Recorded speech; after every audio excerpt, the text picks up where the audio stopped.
Shivaya, Namah Shivaya, Om Namah Shivaya.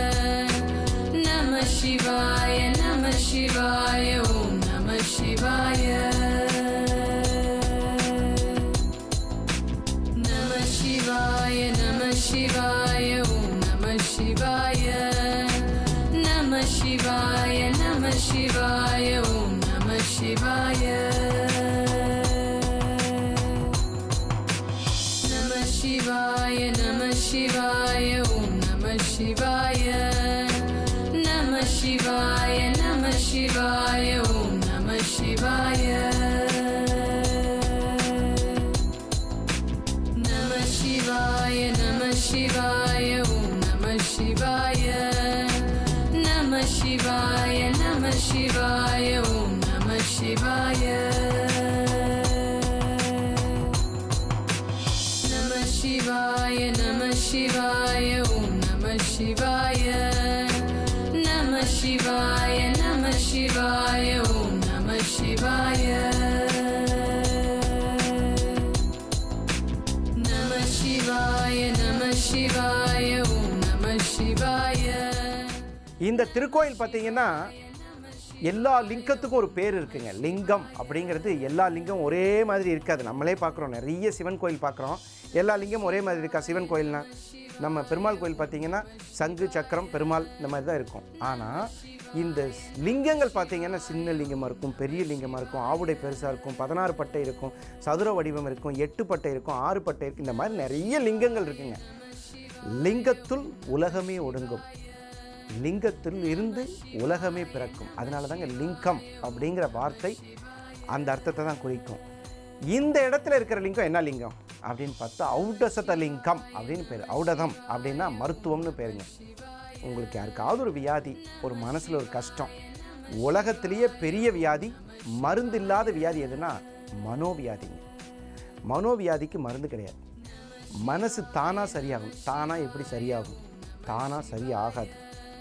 9 கிரகங்களின் அனுகிரகமும் பஞ்சபூதங்களினுடைய அணுசக்தியும் இறைவன் ஓம் நமச்சிவாயா, இதுவும் நமச்சிவாயம், அதுவும் நமச்சிவாயம், எல்லாம் நமச்சிவாயம், அன்பும் நமச்சிவாயம். இந்த அன்பினால் ஏற்படக்கூடிய பிரச்சனைகளிலிருந்து நமச்சிவாயம் என்ற மந்திரம் சொல்லி பஞ்சாட்சரத்தை ஜபிக்கும் பொழுது மனசு சரியாகும். அதனால தான் நிறைய பேர் சொல்லுவாங்க ருத்ராட்சம் போட்டுக்கோன்னு சொல்லுவாங்க. இந்த ருத்ராட்சத்திற்கு அவ்வளவு மகிமை இருக்குங்க. ருத்ராட்சம் அணிபவர்க்கு ருத்ரம் நமச்சிவாயம், அதுவும் ஒரு லிங்க ரூபமானது தான். சில கோவிலில் பார்த்தீங்கன்னா லிங்கமே ருத்ர வடிவமாக இருக்கும். அந்த மாதிரி நமக்கு இன்று பூமருவி புள்ளினங்கள் புகழ்சூடும் புல்லறையன் புனலரங்கமே என்று ஆழ்வார்கள் போற்றியதைப் போல் திருவள்ளூர் என்கின்ற இந்த கஷேத்திரத்திலே நதிகளும் குளங்களும் ஆறுகளும் நிறைந்த இந்த வனத்திலே அக்காலத்திலே இந்த ஆஞ்சநேய மூர்த்தி இங்கே பிரதிஷ்டை செய்யப்பட்டுள்ளார். இந்த ஆலயத்தினுடைய வழிபாடு மாதவ சம்பிரதாயப்படி தொன்று தொட்டு நடைபெற்று வருகின்றது. முதலில் லட்சுமிநாதருக்கு அபிஷேக ஆராதனை முடிந்த பின்பாக ஆஞ்சநேயருக்கு மிக விசேஷமாக நடைபெறும். உருவ அமைப்பு ஏறக்குரிய அனுமனுக்கு 3 மூர்த்தங்கள் உண்டு. வீர, பக்த, யோக என்ற 3 மூர்த்தங்களிலே இவர் வீரமூர்த்தமாக திகழ்கின்றார். எடுத்த பாதமும் எடுத்த அடியும் என்கின்ற பாவனையிலே அர்த்தசித்திர வடிவத்திலே கையை சிரசுக்கு மேல் உயர்த்தி அபயஸ்தமாக, இடுப்பிலே கத்தியும் மார்பிலே சந்திரஹாரமும் வால்நுனியில் மணியும் பங்கம் என்று சொல்கின்ற முழங்கால் அளவிலே பல்லவர் காலத்துடைய சிற்ப சாஸ்திரங்களிலே அமைக்கப்பட்ட முறைப்படி அவருக்கு கால் மணிக்கட்டின் மேலே பங்கம் என்று உண்டு. கைகளிலே கங்கணமும் கால்களிலே தண்டையும் உண்டு. இந்த அமைப்புடன் ஏறக்குறைய 600 ஆண்டுகளுக்கு முன்பாக பிரதிஷ்டை செய்யப்பட்டுள்ள ஆஞ்சநேயர். வரப்பிரசான இந்த ஆஞ்சநேயருக்கு வருடங்கள் தோறும் மிக சிறப்பாக உற்சவங்கள் நடைபெறுகின்றது. ஸ்ரீராமநவமி உற்சவம், மார்கழி மூலநட்சத்திரத்திலே அனும ஜெயந்தி உற்சவமும், வருடத்திற்கு ஒரு முறை லட்சார்ச்சனை வைபவங்களும் இன்னும் சிறப்பான பல உற்சவம் நடைபெற்று கொண்டிருக்கின்றது. ஆஞ்சநேயன் என்றாலே நம்மை ஆட்கொண்டு அருள்பாலிக்கின்ற பெருமையும், நாம் உடலில் இருக்கின்ற பிணிகளை நீக்கி மன தைரியத்தையும் தன்னம்பிக்கையும் தந்து நாம் எல்லாவிதமான காரிய சித்திகளையும் நமக்கு அருளி செய்கின்றவர் சின்ன திருவடிகளே சரணம் என்று இவர் பாதத்தில் வந்து அருள்மிகு வீராஞ்சநேய பெருமானை தொழுதால் எல்லா விதமான வினைகளும் கலைந்து நன்மை அடைவார்கள் என்பது திண்ணம்.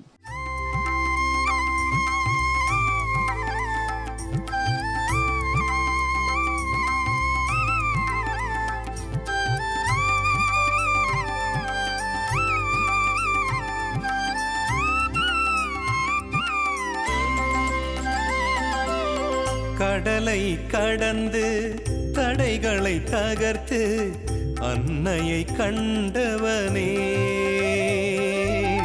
ராமனின் துணையாய் தூதனாய் சென்றே அரக்கரை மாய்த்தவனே.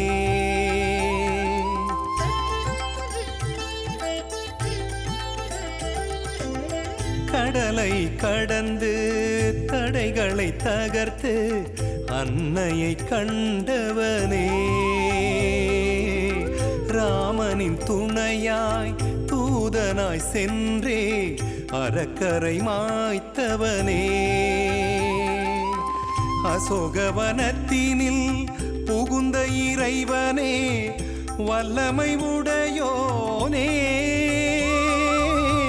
அசோகவனத்தினில் புகுந்த இறைவனே, வல்லமை உடையோனே. தீயோர் மாயவே தீயையும் வைத்த தீரனே ஹனுமானே, தீரனே ஹனுமானே.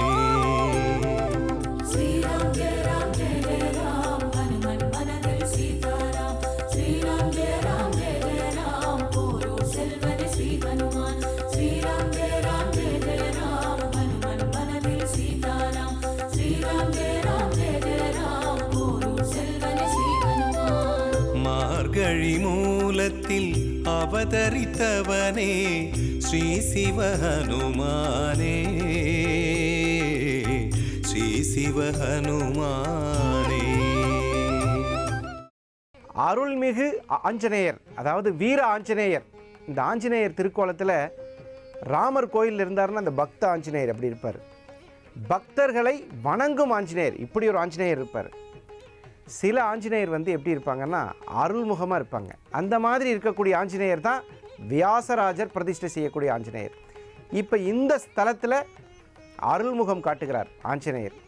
அந்த மாதிரி வேலை பளு அதிகமாக இருக்குங்க. இப்போ சில பேர் பார்த்திங்கன்னா ஜாதகத்தில் சனியினுடைய நட்சத்திரத்திலேயே சனி இருக்கிறது. பூசம், அனுஷம், உத்திரட்டாதி இந்த நட்சத்திரத்தில் இருக்கிறவங்களுக்கு வேலை ஹெவியாக இருக்குங்க. 6 மணிக்கு டியூட்டி முடிஞ்சிருது அப்படின்னா 7-8 மணி வரைக்கும் அந்த டியூட்டி அதிகமாக இருக்கும்.